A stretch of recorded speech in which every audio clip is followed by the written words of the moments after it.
Good evening. চলে এলাম একটু গল্প করতে। কোনো না কোনো কারণে একটু মনটা খারাপ, ছেলের সাথে একটু খুনসুটি। যাই হোক, মা দুপুরে ফোন করেছে, জানতে পারলেন মনটা একটু খারাপ। তারপরে দেখি মন ভালো করার ওষুধ মা পাঠিয়ে দিয়েছে।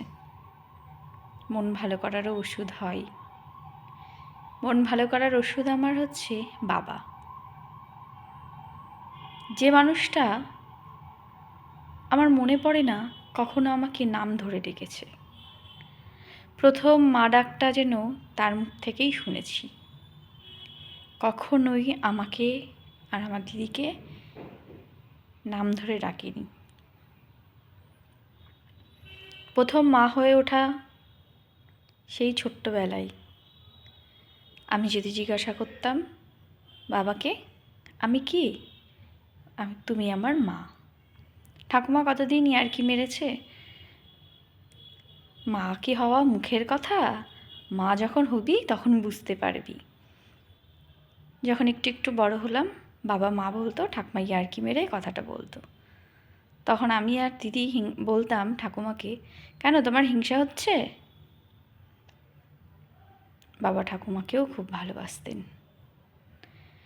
আর আজকে ঠাকুমা নেই, তো জানে যে বাবা আসলেই আমার মনটা ভালো হয়ে যাবে। আমার মনের দুর্বলতা, আমার মনের অনেকটা জায়গা জুড়েই আমার বাবা।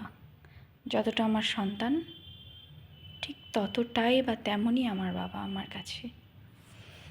আমার ভিডিওটা আমি আমার পরিচিত যারাই আমার ভিডিওটা দেখবে, তারা নিশ্চয়ই বুঝতে পারবে যে কথাটা কতটা সত্যি। তা যাই হোক, মহা ঔষধ আমার বাড়ি এসে উপস্থিত হলেন, পাশে বসলেন, একটু গল্পগুজব হলো, কথা টথা হলো। হওয়ার পরে তারপরে বললাম একটু চা করি, চলো দুজন চা খেয়ে নিই। তারপরে ভাবলাম চা করবো না, একটু কফি করবো শুনি। জিজ্ঞাসা করলাম, বাবা চা খাবে না কফি খাবে? বলছে কফিই খাবো। তো একটু কফি করলাম। যাই হোক, দুজনে একটু কফি খেলাম, গল্প করলাম।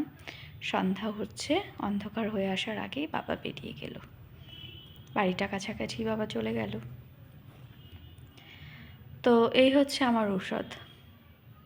আর আমি একটা কথা বিশ্বাস করি মন থেকে, প্রতিটা মানুষের হৃদস্পন্দন কোনো না কোনো মানুষের নাম নিয়েই হয়। মানে তাকে এতটাই ভালোবাসে হৃদয় দিয়ে, তার স্থানটা হৃদয়ে। আমার বাবার হার্টবিটটা চলে সত্যি আমাদের দুই বোনের নামে।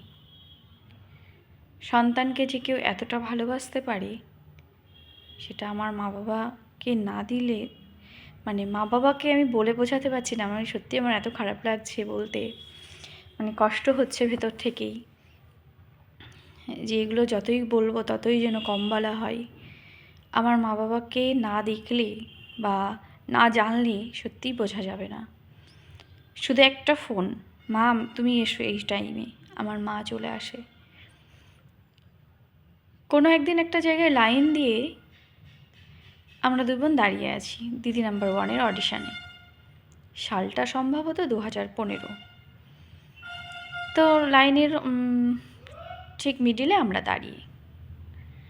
এমন সময় আমি এর দিদিকে বললাম, এটা যদি আমাদের এলাকায় হতো না, ওই 1 আর 2 নম্বরে আমি আর তুই দাঁড়িয়ে থাকতাম।